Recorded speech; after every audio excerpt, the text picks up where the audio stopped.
요즘 우리 나라가 시끌시끌합니다. 그리고 여기저기에서 반성과 또 자성의 목소리들도 많이 나오고 있고, 또 지금 이대로 놔뒀다가는 우리 사회 자체가 어떠한 위기를 맞을지 모른다라고 또 부정적인 그런 전망을 내놓는 사람들도 있습니다. 근데 뭐 이러한 얘기 저러한 얘기를 다 종합을 해보면 결국에는 지금 현재 상황보다는 더 나아지는 상황을 기대하는 것이고, 현재 아프고 고통스러운 이 현실들을 잘 이겨내고 회복하기를 바라는 마음은 모두 다 공통으로 갖고 있는 마음이 아닐까 생각을 해봅니다. 내가 살아가고 있는 이 사회와 내가 거하고 있는 그 공동체가 망했으면 좋겠다라고 말하는 사람은 사실은 그렇게 많지 않을 것이며, 그런 마음이 있는 사람들이 다수는 아니라고 생각을 합니다. 모두가 다 어떠한 생각과 어떠한 이야기를 나눈다 할지라도 내가 소속되어 있는 그 공간이 잘 회복되고 잘 고쳐지기를 바라는 마음에서 그 한 가지 마음은 모두 다 동일하지 않을까, 그런 생각을 해봅니다. 그런데 우리가 회복을 해야 된다라고 하는 당위적인 생각들, 또 그렇게 마음을 먹고 또 노력하고 애쓰고 이야기하고 있지만 사실 그 사이에선 조금씩 차이들이 있는 것 같습니다. 어떤 사람은 빨리 이 고통의 시간, 이 아픔의 시간이 지나가서 하루속히 회복이 되기를 바라는 사람, 그래서 그 회복의 과정이 단축되고 또 빨리빨리 해결되기를 바라는 그런 마음을 갖는 사람이 있는가 하면, 또 어떤 사람은 좀 천천히 우리가 다시 한번 생각해보고 반성할 수 있는 시간들을 가지면서 회복하기를 바라는 그런 마음을 갖고 있는 사람들로 나누어질 수가 있을 것입니다. 그렇다면 우리 믿는 사람들은 이 회복에 대해서 어떻게 생각을 해봐야 될까? 회복은 해야 되겠고 회복해야 된다는 것은 누구나 다 같이 공통으로 생각하고 있다면, 우리 믿는 사람들은 그 회복에 대한 어떠한 마음가짐과 어떠한 생각을 해야 될지 한번 오늘 함께 이사야 말씀을 통해서 나눠보고자 합니다. 오늘 저희가 함께 읽은 이사야 30장, 이 부분의 내용은 사실 이사야가 활동하던 시기, 즉 유다 왕 히스기야의 시기 때에 일어났었던 예언으로 다들 보고 있습니다. 그때 당시에 유다는 아수르라고 하는 나라에 의해서 굉장히 큰 외압을 받고 있었던 상황이었습니다. 아수르 같은 경우는 그때 당시에 그 세계를 정복하고 있었던 거대한 나라였고 힘이 강성한 나라였습니다. 유다같이 작고 힘이 없는 나라가 그 아수르라고 하는 나라를 이겨낼 재간이 없었기 때문에 히스기야의 아버지였던 아하스는 그 아수르와 아주 친한 사이가 될 수 있도록, 어떻게 보면은 위성국가와 같이 그렇게 아수르에게 조공을 바치고 아수르의 문화와 종교를 받아들이면서 아수르와 아주 친분 관계를 잘 맺고 있었습니다. 그래서 BC 723년에 남유다와 형제 관계에 있었던 북이스라엘은 아수르에 반대하는 그런 입장에 서 있었기 때문에 아수르의 침공을 받고 사마리아 성 수도가 함락이 되는 아픔을 겪지만, 그 위기 속에서 남유다는 아수르와 친하다는 이유로 그 패망과 멸망의 상황을 극복하고 이겨내게 되죠. 사실 극복하고 이겨냈다라는 표현보다는 그 위기를 그냥 넘어간 미봉책에 불과했습니다. 아수르의 본질적인 마음에서는 이 이스라엘을, 이 유다를 통째로 다 집어삼킬 생각을 갖고 있었던 것이죠. 그 히스기야가 이제 아버지를 이어서 왕이 되었습니다. 히스기야가 바라봤었을 때 회복해야 될 것들이 참 많았습니다. 그 중에서도 종교적인 현실들도 회복했어야 되고 정치적인 현실들도 회복을 했어야 했습니다. 그래서 히스기야가 썼던 방식이 종교적으로는 종교적 개혁을 통하여 예배를 회복하고 성전을 회복하며 율법을 다시 제정하고 그것을 실천하기에 이릅니다. 그런데 정치적으로 어떻게 행동을 해야 될지 결정을 하다가 바로 유다는 아수르를 버리고 남쪽에 있는 애굽과 손을 잡게 됩니다. 반아수르적이면서도 친애굽적인 정치적인 현실을 이 히스기야가 채택을 하게 되죠. 그래서 오늘 본문은 아수르의 입장에서는 유다가 괘씸하기 때문에 그 아수르의 입장에서 유다를 침공하게 되고, 그 이야기가 우리가 말씀에서 볼 수 있는 바로 예루살렘을 아수르가 둘러싸는 그런 상황들을 맞이하게 됐고, 그 상황 속에서, 그러한 위기적인 아수르의 침공을 자주 받고 있는 상황 속에서 바로 이 오늘 이사야 30장의 이야기가 쓰여지게 됩니다.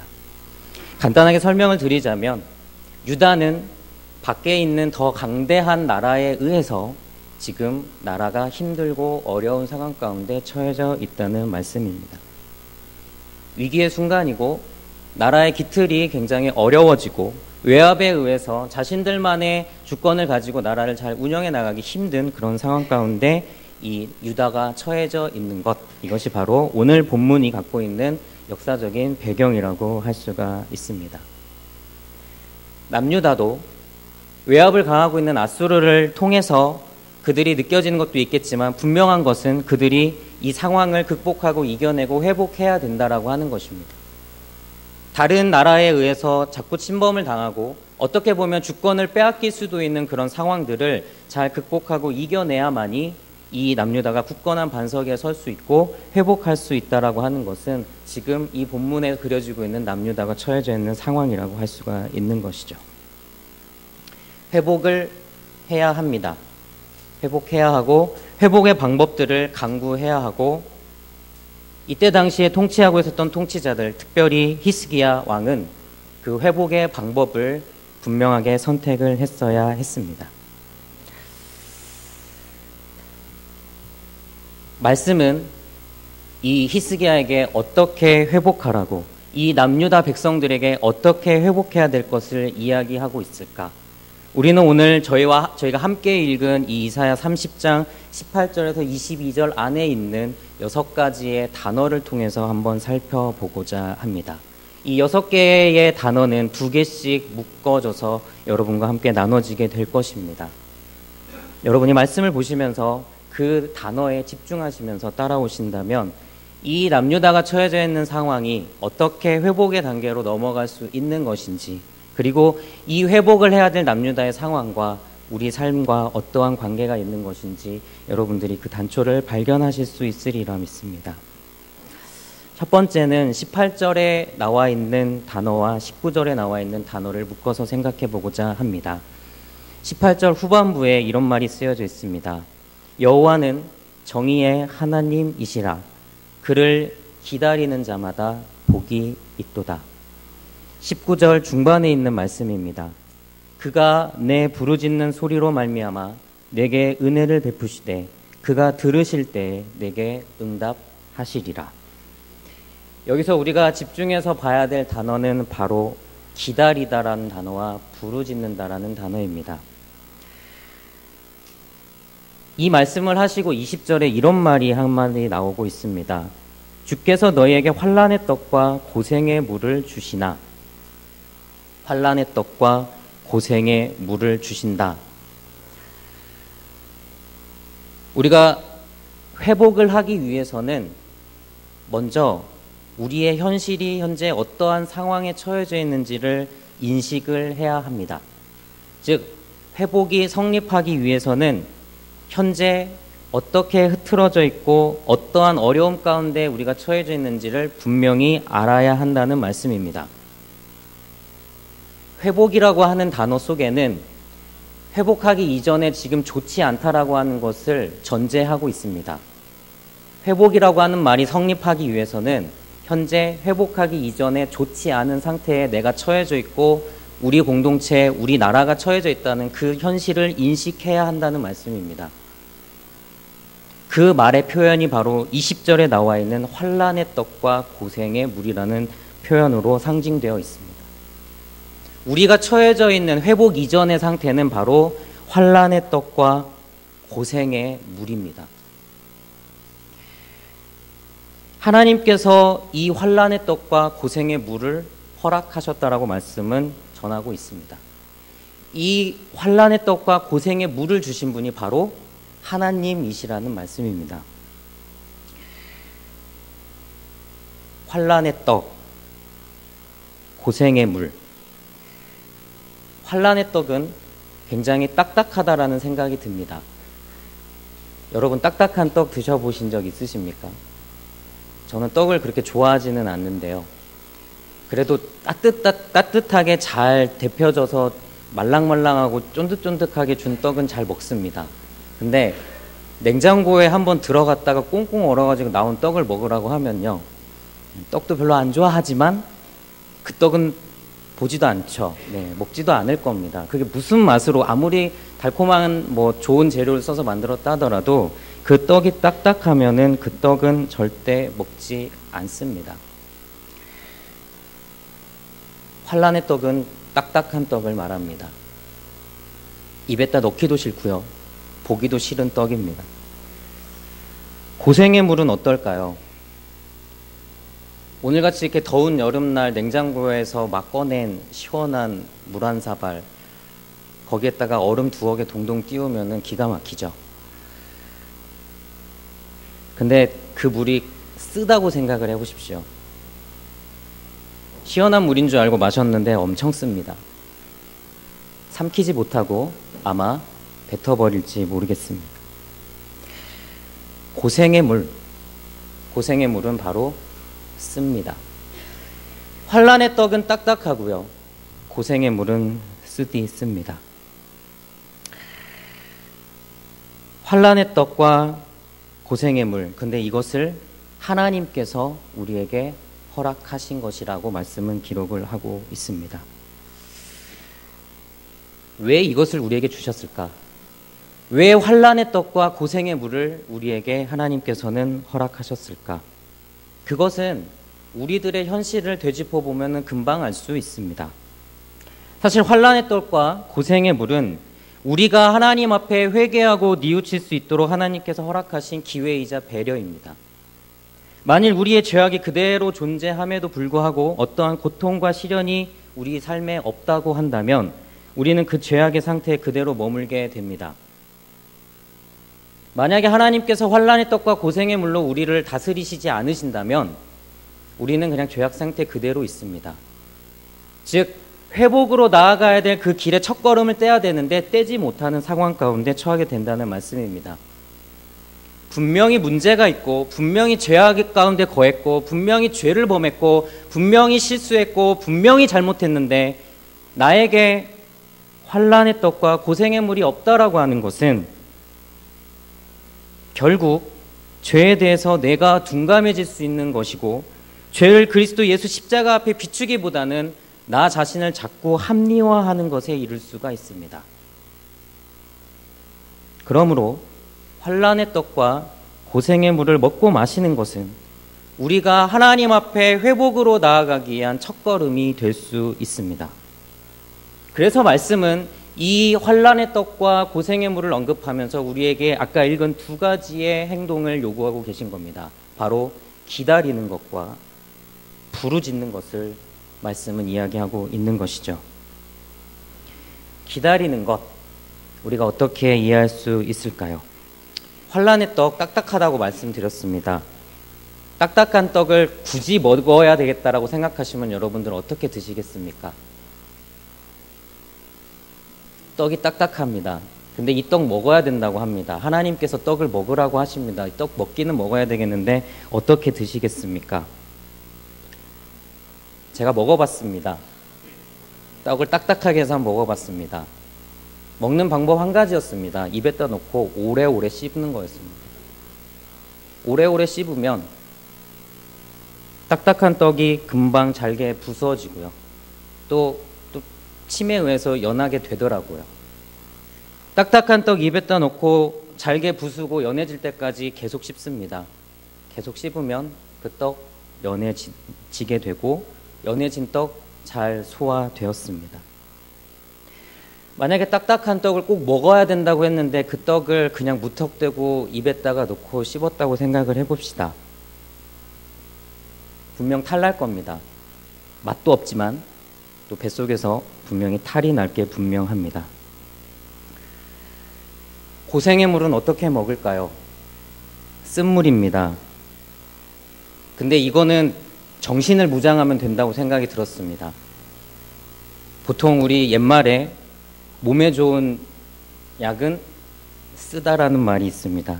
그 말을 계속 마음에 새기고 또 새기면서 쓴물을 계속 먹습니다. 쓰기 때문에 먹기 참 고약합니다. 그리고 먹다가 포기하는 경우도 많습니다. 아이들이 한약을 싫어하는 이유는 딱 한 가지입니다. 쓰기 때문에 그렇습니다. 그래서 어머니들이 어떻게든지 약을 먹이려고 먹이고 사탕을 입에 물리죠. 그렇게 해서라도 그 쓴 약을 먹게 합니다. 하지만 먹다 포기하는 경우들이 훨씬 많습니다. 하지만 쓴 약이 몸에 좋다고 합니다. 그래서 그 약을 먹지 않으면 몸이 건강해질 수 없고 병을 고칠 수가 없습니다.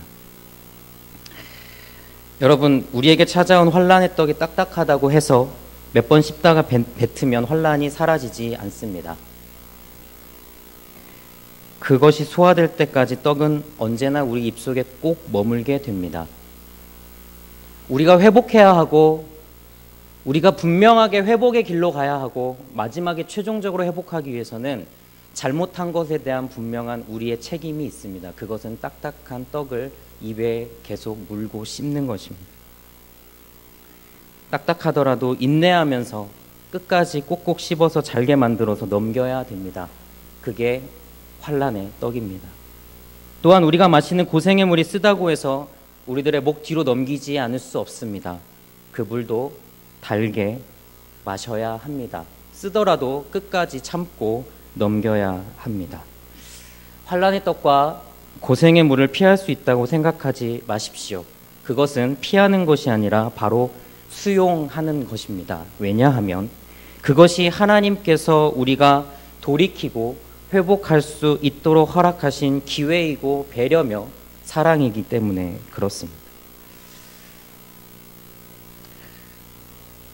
사랑하는 성도 여러분, 환란의 떡을 드시고 고생의 물을 마시면서 많이 아파야 합니다.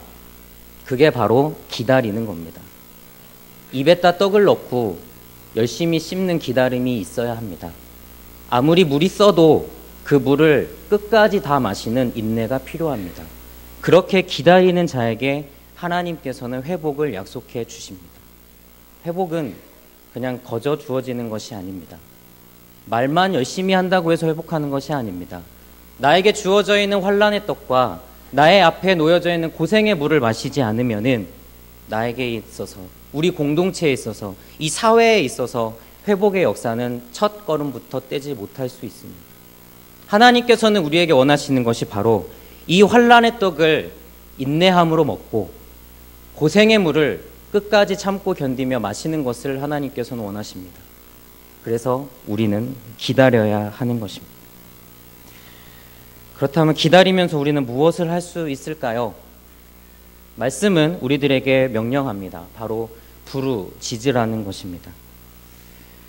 환란의 떡과 고생의 물을 수용한 자는 자연스럽게 하나님을 찾게 됩니다. 왜냐하면 그것은 우리 죄악에 대한 결과이기 때문이고, 하지만 그 죄악에 대한 결과를 우리의 힘으로는 도저히 벗어날 수 없기 때문에 환란의 떡과 고생의 물을 먹고 마시는 자는 하나님을 찾을 수밖에 없습니다. 저는 아직 아빠가 되어보지 못해서 잘 모르지만 주변에 엄마가 되시고 아빠가 되신 분들의 이야기를 들어보면 아이가 울기만 해도 지금 아이가 무엇을 원하는지를 알 수 있다고 하십니다. 저한테는 굉장히 신비의 영역입니다.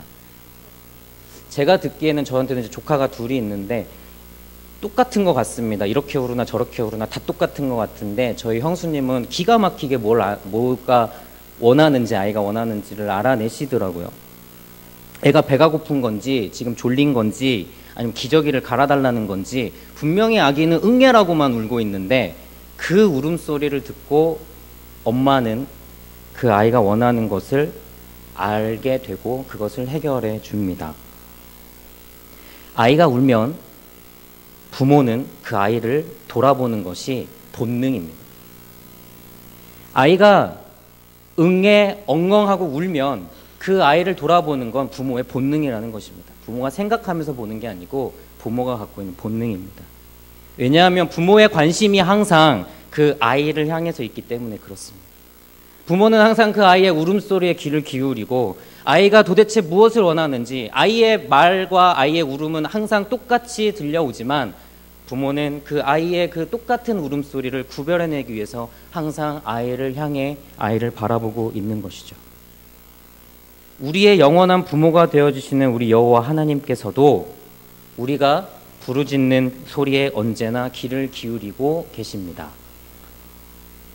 저희가 할 일은 어떻게 보면 굉장히 간단할 수 있습니다. 우시면 됩니다. 여기서 부르짖는다라는 말은 목 놓아 운다라는 말입니다. 우시면 됩니다. 우리가 할 일은 열심히 우는 겁니다. 우리가 부르짖고 울면 하나님은 그 울부짖음을 들어주십니다. 그리고 엄마가 아기가 울기만 해도 무엇을 원하는지 아는 것처럼 하나님께서도 우리가 하나님 앞에 부르짖고 울 때 우리가 무엇을 원하는지 아시고 그것을 해결하시기 위해서 하나님은 열심히 또 일하십니다. 예레미야 33장 3절이 이렇게 말씀하고 있습니다. 너는 내게 부르짖으라. 내가 내게 응답하겠고 내가 알지 못하는 크고 은밀한 일을 내게 보이리라. 내게 부르짖으라. 그러면 내가 너의 그 부르짖음에 응답해주고 네가 알지도 못하는 그 기이한 일, 네가 알지 못하는 그 은밀한 일을 내가 너한테 보여주겠다. 할 일은 울부짖는 겁니다. 부르짖는 겁니다. 사랑하는 성도 여러분, 환난의 떡이 딱딱하고 고생의 물이 쓰다고 해서 하나님을 원망하시겠습니까? 아니면 이 시련과 환난을 이겨내고 극복할 수 있도록 하나님께 부르짖으시겠습니까? 어차피 소리 지르는 건 똑같습니다. 하나님 앞에 원망하거나 하나님 앞에 부르짖거나 어차피 하나님 앞에 목소리 높여 소리 높여 하나님 앞에 기도하는 건 똑같습니다. 하지만 지혜로운 성도는 후자를 선택하리라 믿습니다. 하나님을 원망하는 것이 아니고 하나님께 부르짖고 울면서 마치 아이가 엄마 배고파요, 엄마 졸려요, 엄마 기저귀 갈아줘요 하지만 똑같이 그 한 목소리로 울듯이 우리가 갖고 있는 다양한 문제와 다양한 상황들과 우리가 처해져 있는 고난의 떡과 환난의 떡과 고생의 물 그 앞에서 우리가 하나님 앞에 울고 울부짖을 때 하나님은 그 울음을, 그 울부짖음을 들으신다는 말씀입니다. 아프면 하나님 앞에서 우십시오. 배고프시면 하나님 앞에 부르짖으십시오. 힘드시면 하나님 앞에 나와 눈물을 흘리시기 바랍니다. 하나님께서 그 부르짖음을 반드시 들어주실 것입니다. 하나님께서 우리에게 요구하신 것은 바로 그거였습니다. 기다리고 부르짖는 것. 이것이 바로 우리가 회복으로 가는 첫 번째 걸음입니다. 이 첫 번째 걸음이 가장 중요하다고 생각합니다. 기다리고 부르짖는 것. 이 시간이 얼마가 될지 모르고 이 시간이 물론 짧을 수도 있고 길 수도 있습니다. 하지만 하나님께서 우리에게 명령하신 것은 기다리며 나에게 부르짖으라고 하는 겁니다.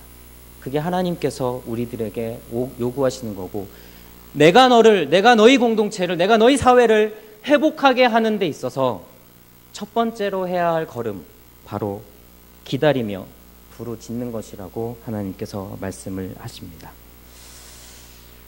두 번째 단계는 그 다음부터 간단할 수도 있습니다. 오늘 말씀을 보면 20절과 21절에 두 개의 단어가 등장합니다. 내 스승은 다시 숨기지 아니하시리니 내 눈이 내 스승을 볼 것이다. 21절입니다. 너희가 오른쪽으로 치우치든지 왼쪽으로 치우치든지 내 뒤에서 말소리가 내 귀에 들려 이르기를 이것이 바른 길이니 너희는 이리로 가라 할 것이다. 여기서 여러분들이 보셔야 될 단어는 바로 보는 것과 듣는 겁니다. 하나님께서 스승을 숨기지 않을 것이라고 말씀하셨습니다. 여기서 스승은 누구일까요? 스승은 길잡이를 의미합니다. 우리를 인도하는 분. 우리를 인도하는 그 길잡이. 여기에는 여러 가지 해석 붙을 수 있습니다. 하지만 우리가 이해할 수 있는 우리의 범주 내에서는 바로 영적인 길잡이, 바로 진리이신 예수 그리스도이십니다. 하나님께서는 더 이상 그 스승을 숨기지 않겠다고 하셨습니다. 그래서 그 스승을 바라보라는 겁니다. 이제 그 스승이 너희 눈앞에서 사라지지 않을 거다. 항상 그 스승이 너희 눈앞에 있으니까 그 스승을 바라봐라. 그 스승을 바라보고 가는 것이 저희들이 해야 할 일이시죠. 해야 될 일이죠. 이 해야 될 우리가 바라봐야 될 그분 바로 예수 그리스도 진리이신 그분입니다. 말씀은 우리의 눈이 이 스승을 항상 바라보고 볼 것이라고 말씀하고 계십니다. 그리고 이 스승은 또한 우리가 좌로나 우로나 치우치고 있을 때 항상 우리의 뒤에서 이렇게 말씀하십니다. 바른 길이니 너희들이 이리로 가라. 내 눈앞에는 보이지 않을 수 있어도 항상 내 뒤에서 나를 지키시며 인도하시는 그분은 내 귓가에 이 길이 바른 길이니 이 길로 가라고 언제나 인도하시는 그러한 분이신, 그분이 바로 우리의 예수 그리스도 성령님이십니다. 그분을 바라보고 그분의 음성에 귀를 기울이는 것, 이것이 바로 우리가 회복으로 가는 두 번째 단계입니다.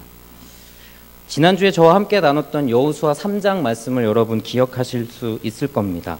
이스라엘 백성들이 언약궤를 따라가는데 이 이스라엘 백성들이 하나의 순종의 행동이 필요했습니다.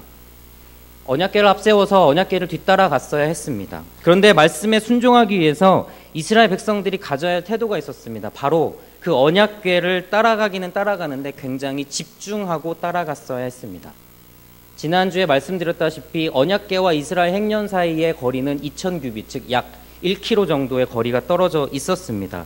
인간의 눈으로 식별하기가 굉장히 어려운 상황, 그 상황 속에서 이스라엘 백성들은 하나님의 언약궤가 가는 방향에 그 방향을 따라갔어야 했습니다. 그때 이스라엘 백성들에게 필요한 태도는 바로 집중입니다. 인간의 눈으로 식별하기 어렵기 때문에 최대한 집중하고 언약궤를 따라갔어야 했습니다. 그것이 어디로 움직이는지, 어떻게 움직이는지, 어느 방향으로 가고 있는지 이스라엘 백성들은 언약궤에다가 눈을 맞추고 언약궤에 집중을 했어야만이 그 언약궤를 따라갈 수 있었습니다. 결론적으로 이스라엘 백성들은 그 언약궤를 따라서 요단강을 건너갔지요. 이스라엘 백성들이 가졌던 신앙의 태도는 바로 집중이었습니다. 스승이 되신 예수 그리스도를 우리가 바라보고 좌로나 우로나 치우치지 않도록 언제나 우리의 귓가에 이렇게 가라, 이쪽으로 가라, 바르게 가라고 들려주시는 그 말씀에 귀를 열고 있는 자, 하나님이 가시는, 예수 그리스도의 어린 양이 가시는 그 길을 따라서 그 십자가의 길을 집중하며 걸어가는 자, 그걸 바라보는 자, 그 말씀을 듣는 자, 그 사람이 바로 회복으로 가는 지름길 위에 서 있는다라는 하는 말씀입니다.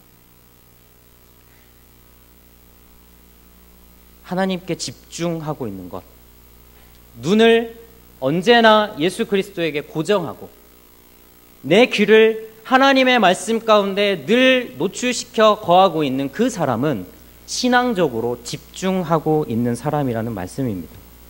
하나님께 집중하고 있는 자만이 하나님의 언약궤를 따라갈 수가 있습니다.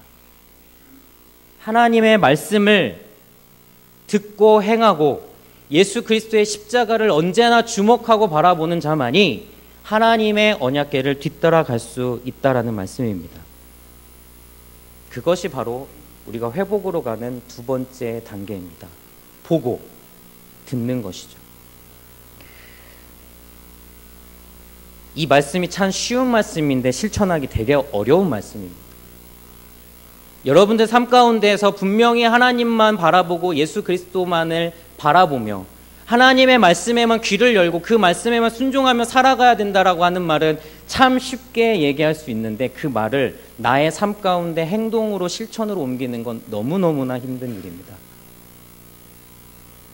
그래서 이것은 제가 아무리 이 앞에서 말로 설명한다고 해서 될 문제가 아니고 여러분들의 결단과 여러분들의 마음 가운데 헌신을 통하여서만이 가능한 일이라는 것을 다시 한번 말씀드립니다.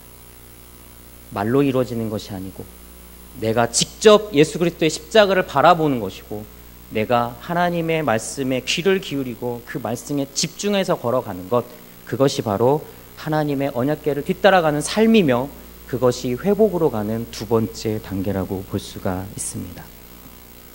마지막은 오늘 말씀 22절에 나와 있는 말씀입니다. 제가 22절을 다시 한번 읽겠습니다. 또 너희가 너희 조각한 우상에 입힌 은과 부어 만든 우상에 올린 금을 더럽게 하여 불결한 물건을 던짐같이 던지며 이르기를 나가라 하리라. 여기서 우리가 주목해야 될 단어는 바로 던지다와 나가라라는 말입니다. 회복으로 가기 위한 세 번째 과정은 바로 던지고 나가라고 선포하는 겁니다. 근데 도대체 무엇을 던지고 무엇을 나가라고 말씀을 하라는 것일까? 우리가 무엇을 던져야 되고 무엇을 나가라고 선포를 해야 될까? 오늘 22절에 나와 있는 내용을 비추어 봤었을 때는 한마디로 요약하면 바로 우상입니다. 여러분들 혹시 여러분들 삶 가운데서 무언가를 내던지신 적이 있으십니까? 과감하게 버리신 적이 있습니까? 내가 버려야 될 것들을 과감하게 버리신 경험들이 분명히 있으실 겁니다. 불필요하다고 생각하고 더 이상 쓸모가 없다고 생각하는 것은 미련도 없이 버립니다. 쓰레기는 잘 버리는데 내 영적으로 버려야 될 것들은 그렇게 버리기가 힘들죠. 버리라. 그리고 버리는 것도 모자라서 나가라고 선포하라 합니다. 이 두 가지가 왜 같이 쓰여졌을까? 선포에 그만큼의 능력과 힘이 있기 때문에 그렇습니다. 우리가 열심히 버릴 수 있습니다. 그런데 그냥 단순히 행동으로만 버리는 것은 나중에 다시 죽을 수 있습니다.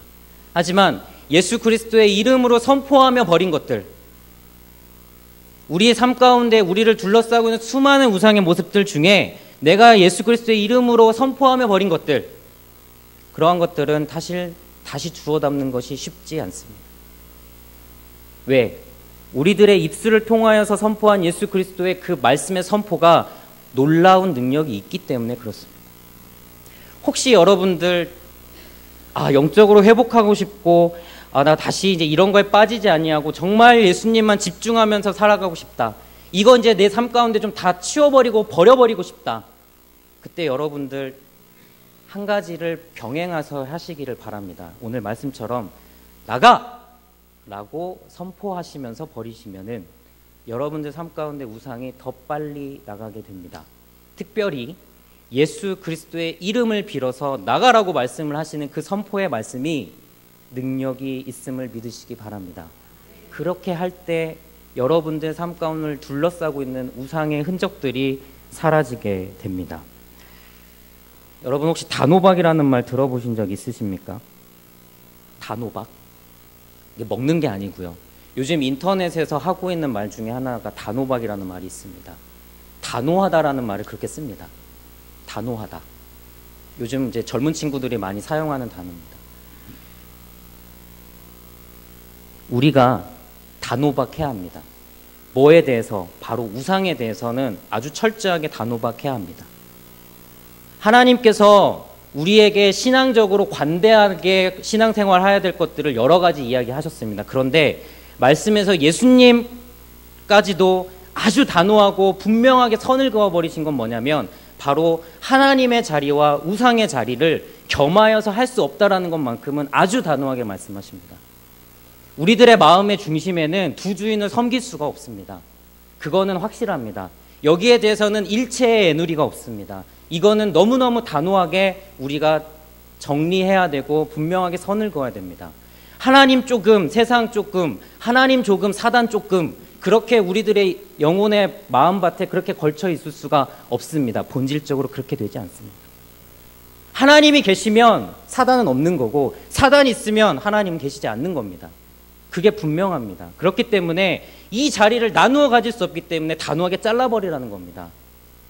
버려라, 던져라, 그리고 나가라 소리치고 그것들이 내 삶께 떠나도록 그렇게 우리가 선포해야 되는 것이 우상에 대한 우리의 태도입니다. 그 자리는 결단코 양보하는 자리가 아닙니다. 하나님께서는 그것을 말씀을 통해서 분명하게 우리들에게 가르쳐 주십니다.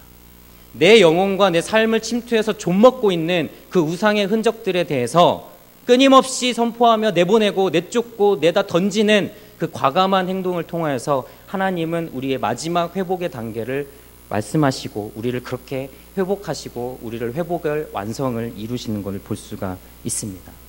히스기야가 말씀을 통해서 확인했을 때 잘한 것은 그가 종교 개혁을 하는 중간중간에 아주 단호하게 우상들을 제거해 나갔다는 겁니다. 남길 건 남기고 놔둘 건 놔두고 잘 되고 있는 거는 놔두고 이거는 좀 도움이 되겠네 이렇게 했었던 것이 아니고 하나님의 율법과 하나님의 뜻에 위배되는 모든 것들은 다 싸그리 다 버렸습니다. 단호하게 깔끔하게 완벽하게 하나님께서 원하시는 것만 남기고 다 버렸습니다. 그게 히스기야가 종교 개혁을 이룰 수 있었던 바로 핵심적인 마음입니다. 우리가 우리 삶에 둘러싸고 있는 그 우상에 대해서 이런 분명한 태도를 가져야 될 줄 믿습니다. 이렇게 세 개의 단계, 기다리며 부르짖고 하나님을 보고 하나님의 말씀에 귀를 기울이고 단호하게 우상을 집어 던지고 나가라고 선포하는 그 사람에게 하나님은 회복의 영광을 허락하여 주십니다. 그런데 그 회복의 영광이 소소하거나 보잘것없지 않습니다. 오늘 말씀 26절에 이렇게 말씀하십니다. 여호와께서 자기 백성의 상처를 싸매시고 그들의 맞은 자리를 고치시는 날에 달빛은 햇빛 같겠고 햇빛은 7배가 되어 7날의 빛과 같으리라. 여러분들 욥을 아실 겁니다. 욥이 시련을 통과한 다음에 받은 축복이 몇 배인 줄 아십니까? 욥이 엄청난 부자였죠. 근데 그 모든 부와 자녀를 다 잃었습니다. 근데 욥이 하나님의 인도하심과 욥의 반성과 회개와 그 모든 시련과 고통을 잘 이겨내고 고난의 떡과 환난의 떡과 고생의 물을 다 마시고 난 그 욥이 회복하게 됐었을 때 욥은 갑절의 복을 받습니다. 2배의 복을 받게 됩니다. 근데 오늘 말씀에서 몇 배까지 이야기를 하시냐면 바로 7배까지 말씀을 하십니다. 달빛이 햇빛이 됩니다. 깜깜한 밤을 밝히는 달빛이 햇빛처럼 밝아지고 그 햇빛마저도 7배에 달하는 햇빛으로 바뀝니다. 우리가 지금은 힘들고 어렵고 고난과 고통 가운데 거하고 있지만 우리가 환난의 떡을 기다림으로 먹고 고생의 물을 인내함으로 마시며 하나님 앞에 열심히 부르짖으며 가고 하나님을 바라보고 하나님의 말씀에 귀를 기울이고 나를 둘러싸고 있는 온갖 우상을 집어 던지고 나가라 선포하는 그 사람의 길에 하나님께서 회복하시는 역사는 무려 7배 역사를 이렇게 나가십니다. 회복하고 싶으십니까? 다시 하나님 앞에 올바른 모습으로 서고 싶으십니까? 흐트러진 나의 삶, 무너져버린 나의 삶 다시 일으켜 세우고 싶으십니까? 근데 예전과 같은 모습이 아니고 7배의 축복을 받고 싶으십니까? 말씀대로 살아가시기 바랍니다. 말씀이 여러분에게 7배의 회복이 될 수 있는 방법을 가르쳐 주십니다. 2배도 아니고 5배도 아니고 7배입니다. 내가 예측할 수 없을 만큼 회복하게 될 것이며 하나님의 섭리가 무엇인지를 내 삶으로 간증할 만큼 여러분들의 삶이 회복되리라 믿습니다. 그것이 여러분들의 삶이 되실 겁니다. 단 말씀대로 살아가셨을 때입니다. 거저 주어지지 않습니다. 꼭 기억하십시오. 고난의 떡을 드셔야 하고 고난의 물을 마셔야 되고 하나님을 바라보셔야 되고 하나님의 말씀을 들으셔야 되고 여러분들을 둘러싸고 있는 수많은 우상들을 버리셔야 되고 악한 영들을 향해서 나가라고 소리치셔야 됩니다. 그때 회복합니다. 그때 달빛이 햇빛이 됩니다. 햇빛이 7배나 밝은 역사가 여러분 삶 가운데 일어나실 겁니다. 우리 영남의 모든 성도들 회복하고 싶으신 그 마음이 꼭 여러분들 삶 가운데 이루어지기를 간절히 소망합니다. 그것이 적게 이루어지는 것이 아니고 말씀처럼 7배가 되어 찬란하게 여러분들의 삶을 비추시기를 간절히 축복합니다. 그러한 삶이 여러분 모두의 삶이 되시기를 주님의 이름으로 부탁을 드립니다. 다 같이 기도합니다. 거룩하신 하나님, 우리가 지금 환난과 고통과 아픔 가운데 거하고 있지만 하나님께서 저희들에게 회복으로 가는 길을 가르쳐 주십니다. 환난의 떡을 먹으며 고생의 물을 마시며 하나님 앞에 부르짖고 울부짖으며 스승 되신 예수 그리스도의 진리를 바라보고 주님의 말씀에 집중하며 나를 둘러싸고 있는 수많은 악한 영들의 장난을 회방을 물리치고 버리고 던지고 나가라 소리치며 선포하며 하나님 앞에 간절히 나아가는 주님의 성도들 앞에 하나님께서 달빛을 햇빛같이 햇빛을 7배나 찬란하게 만들어주시는 회복의 역사를 이루실 것을 간절히 믿습니다. 하나님, 우리 영남의 모든 성도들의 삶을 주님께서 다 잘 아시오니 어린아이가 울부짖는 울부짖음처럼 울부짖을 때 하나님 그 기도에 응답하시고 그 기도를 들으시고 하나님 치료하시고 회복하여 주옵소서. 7배나 더하는 놀라운 역사를 우리 성도들 각 가정과 개개인마다 그 영혼 가운데 하나님 심어 주옵소서. 감사드리며 예수님의 이름으로 기도드립니다. 아멘. 다 같이 찬송가 421장입니다.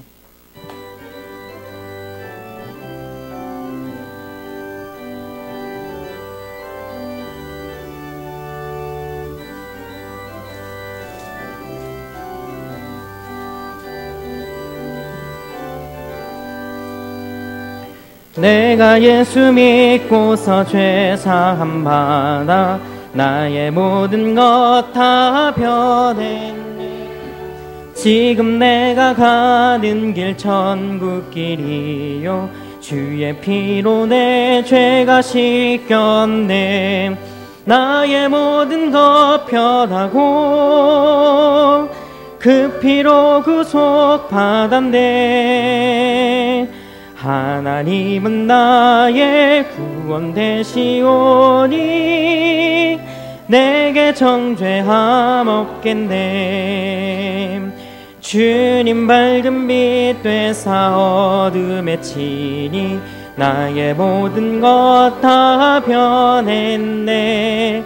지금 내가 주 앞에 온전케 됨은 주의 공로를 의지함일세.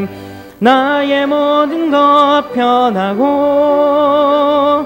그 피로 구속 받았네. 하나님은 나의 구원 되시오니 내게 정죄함 없겠네. 내게 성령 임하고 그 크신 사랑 나의 맘에 가득 채우며 모든 공포 내게서 물리치시니 내 맘 항상 주 안에 있겠네. 나의 모든 것 변하고 그 피로 구속 받았네. 하나님은 나의 구원 되시오니 내게 정죄함 없겠네. 이후 순서는 담임 목사님께서 진행해 주시겠습니다.